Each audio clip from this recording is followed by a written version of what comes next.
Nous sommes toujours dans la forêt de pins sylvestres en Gironde, où tous les lierres ont été coupés de manière débile. Voilà encore un lierre coupé. Ça a plein de lierres coupés. Comme nous pouvons voir, partout. Donc complètement crétin. Là, il y a un chêne qui a été coupé. Enfin, ils font n'importe quoi. Donc il y a plein de textes sur internet qui montrent la débilité des plantations faites en Gironde, enfin faites en France. Alors,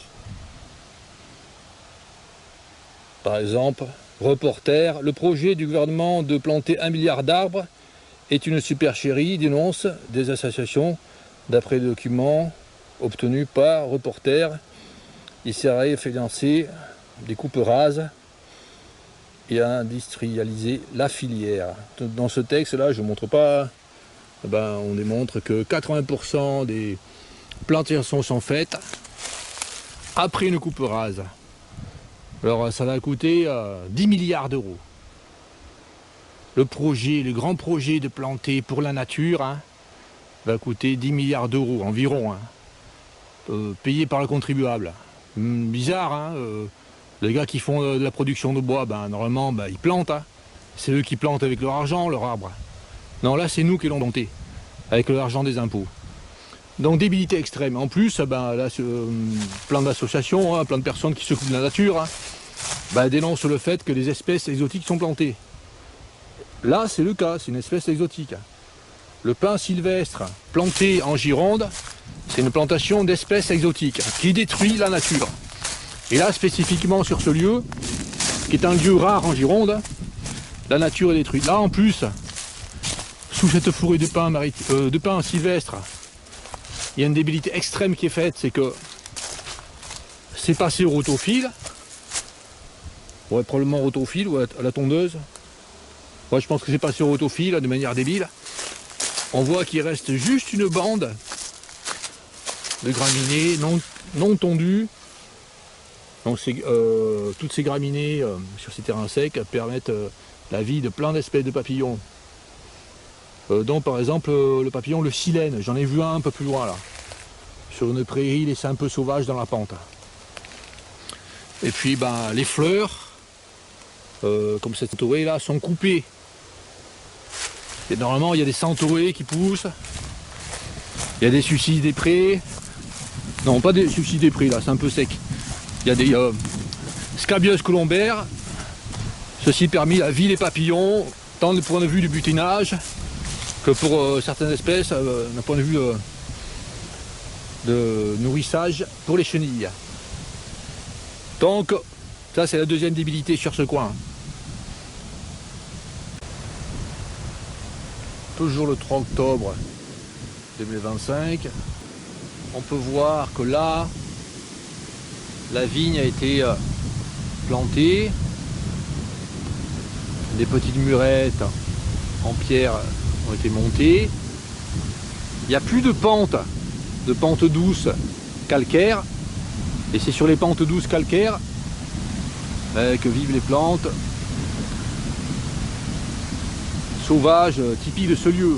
Là, il n'y a plus de plantes douces, tout a été remplacé par des murettes, et puis la moindre plante qui pousse au pied de ces murettes est massacrée au rotophile. Donc massacre de la végétation sauvage. Et au bord des châteaux, ceux qui entretiennent considèrent qu'il faut nettoyer partout. Toutes les fleurs qu'il peut y avoir sauvages au bord des propriétés sont massacrées. Là, il y a un cormier. Alors, on voit pas bien là, mais on peut voir qu'il y a des branches qui ont été massacrées.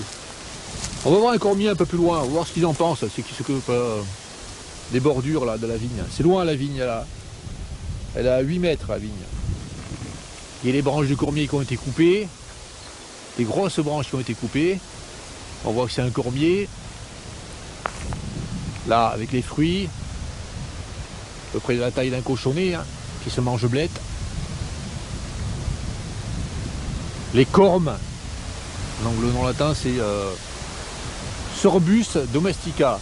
Le nom français c'est le cormier ou alors le sorbier domestique. Alors du côté de Bordeaux, à Floirac, également à Bruges, ont été plantés les sorbiers des oiseleurs. Mais le sorbier des oiseleurs n'est pas du tout adapté au terrain en Gironde. Hein. Le sorbier des oiseleurs aime des terrains froids. Et il a été planté en Gironde sur des terrains sablonneux, très chauds. Donc ils sont tous morts. Ils n'en ont rien à foutre, hein, ceux qui font la plantation. Ce qu'ils veulent, c'est gagner du fric en vendant. Enfin, ceux qui vendent les arbres, ils s'en fichent que ça vive ou pas, les arbres qui vendent. Ce qui les intéresse, c'est vendre, c'est tout, ils n'ont rien à foutre. Donc ils sont tous morts, hein, tout ce qui est planté. C'est débile. Le sorbier des oiseleurs est une plante qui vit beaucoup plus au nord, naturellement. Et là, nous sommes à la limite est, ça va pas plus, enfin la limite ouest, je veux dire du sorbier domestique. Là, le beau sorbier domestique. On peut voir le tronc qui est très grand là. Je te montre de ce sorbier domestique. Là, on peut voir plein de branches ont été coupées. Là. Débile.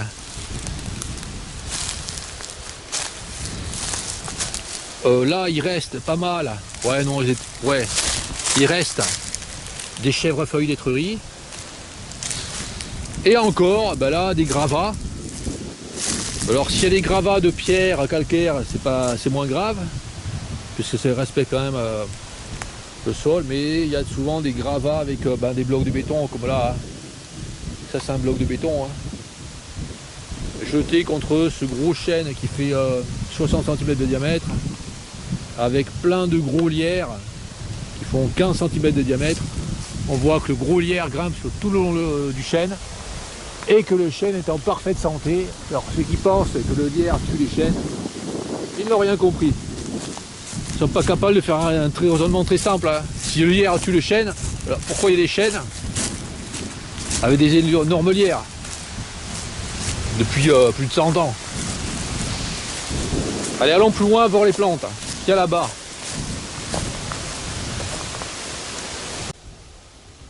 Là, nous sommes à une dizaine de mètres de la vigne, toujours au bord du ravin.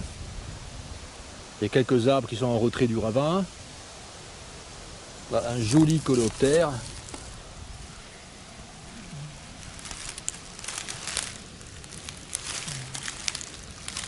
Un chrysombélidé qui vit aux dépens de ce gaillet. Les larves se nourrissent sur ce gaillet. Là, c'est un arbre qui est à l'ombre. Dessous les feuilles, il n'y a pas de nervure apparente plus foncée. Après, on reconnaît bien quand la plante est en fruit, quand la plante est en fleur, on voit bien la différence. Filaire à large feuille. Ou alavère, ça s'appelle également l'alavère à large feuille. Nom latin, Philira latifolia. On voit que c'est un arbre hein, qui peut devenir gros, hein, qui peut devenir aussi gros que ce chêne là, qui peut faire facilement 30 cm. Et ce que je veux montrer en bas, c'est un autre arbre. Et là, je pense que c'est un arbre qui est vraiment peu commun en Gironde. Nous allons voir ça.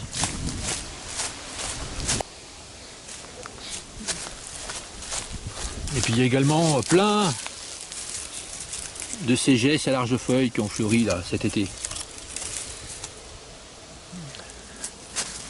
Qui permettent la vie de plein de papillons hein, pour le butinage. Et puis également les chenilles de plusieurs espèces de papillons se nourrissent de ségès à large feuille. Comme l'azuré porte-queue. Les chenilles de l'azuré porte-queue se nourrissent sur la gesse à large feuille. Allez, on va voir un peu plus loin, là il y a un chemin. Et nous allons voir la plante qui est en bas. L'arbre de la famille des oléacées.